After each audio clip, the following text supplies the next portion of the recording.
Jadi saudara bisa bayangkan dalam rentang waktu yang nggak sebentar, kalau 1 Tesalonika ditulis sekitar tahun 50 sampai 52 Masehi, dan Injil Markus yang disebut sebagai Injil itu baru ditulis tahun 64 sampai tahun 70 Masehi. Ada rentang waktu yang tidak sebentar. Lalu pertanyaannya begini, saudara-saudara, bagaimana kemudian kita mengaitkan tema pada minggu pagi hari ini yang mengatakan pesona Injil dalam kehidupan gereja?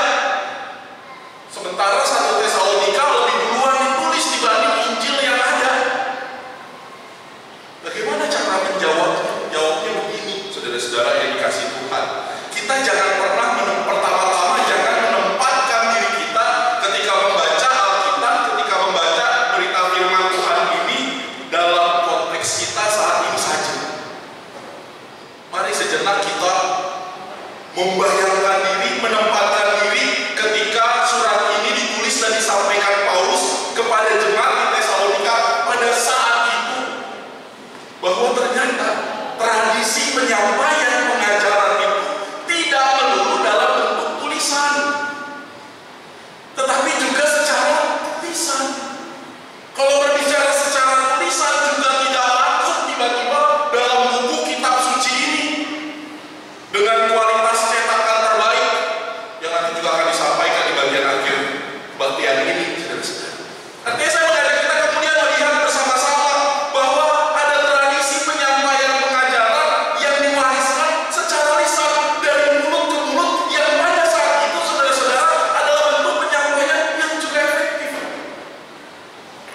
Sehingga sangat mungkin Bapak Ibu saudara-saudara, berita Injil tentang Yesus Kristus, siapa Yesus, apa yang Yesus sampaikan, apa yang Yesus ajarkan itu diteruskan, didokumentasikan dalam tradisi lisan pada zaman tersebut. Dilakukan oleh para rasul, kemudian kepada orang-orang lain, kepada para pengajar yang ada, dan terus disampaikan. Dan ini yang sebetulnya sedang ditekankan oleh Rasul Paulus. Dia mau mengatakan bahwa pengajaran Yesus menjadi pengajaran yang penting dalam kehidupan bergereja pada saat itu. Bahwa pengajaran Yesus ternyata membentuk karakter kehidupan orang percaya. Paulus sedang mengatakan dalam suratnya kepada jemaat di Tesalonika, ketika engkau menghidupi berita Injil, apa yang Yesus katakan, ada dampak yang terjadi. Khususnya pertama-tama dalam kehidupan bergereja pada saat itu di jemaat Tesalonika, ketika orang-orang Kristen hadir sebagai orang-orang yang dibilang baru, perantau, tidak banyak, dan dibilang keadaannya sendiri. Mereka yang lain hidup dalam kehidupan yang ada pada saat itu, tapi orang-orang Kristen ternyata berbeda cara hidupnya, gaya hidupnya. Tapi yang mau Paulus tekankan bahwa ketika engkau menerima pengajaran dari Yesus Kristus, siapa dia dan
dalam bahasa aslinya kemudian diterjemahkan bahwa inilah kasih yang di dalamnya ada pengorbanan.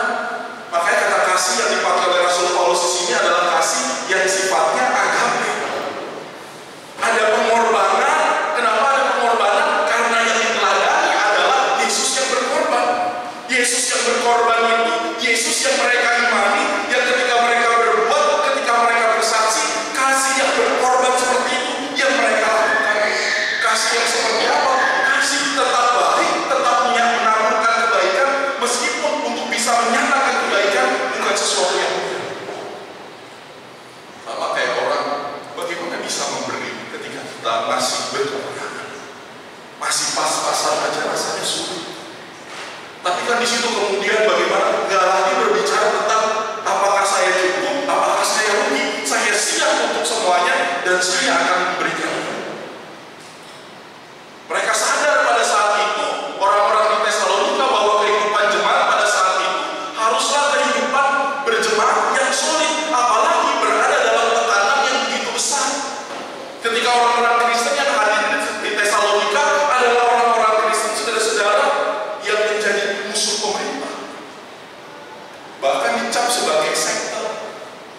Ini ada komunitas kecil, orang-orang Yahudi, tapi udah gak kayak Yahudi lagi, udah beda kehidupan beragama mereka, dan gaya hidup mereka, gaya hidup yang juga berbeda dengan apa yang ada. Di tengah keadaan seperti ini, tekanan demi tekanan dialami oleh orang-orang Kristen, yang perlu mereka lakukan adalah tetap solid, tetap kompak, saudara-saudara. Mereka mau mengatakan sebetulnya kepada kita, meskipun kita kecil, meskipun kita sedikit, meskipun kita terbatas, yang baik harus tetap kita usahakan, karena itu yang kita imani. Dan semuanya didasarkan karena kasih Tuhan yang mereka hayati. Ini yang disebut kasih yang sesungguhnya.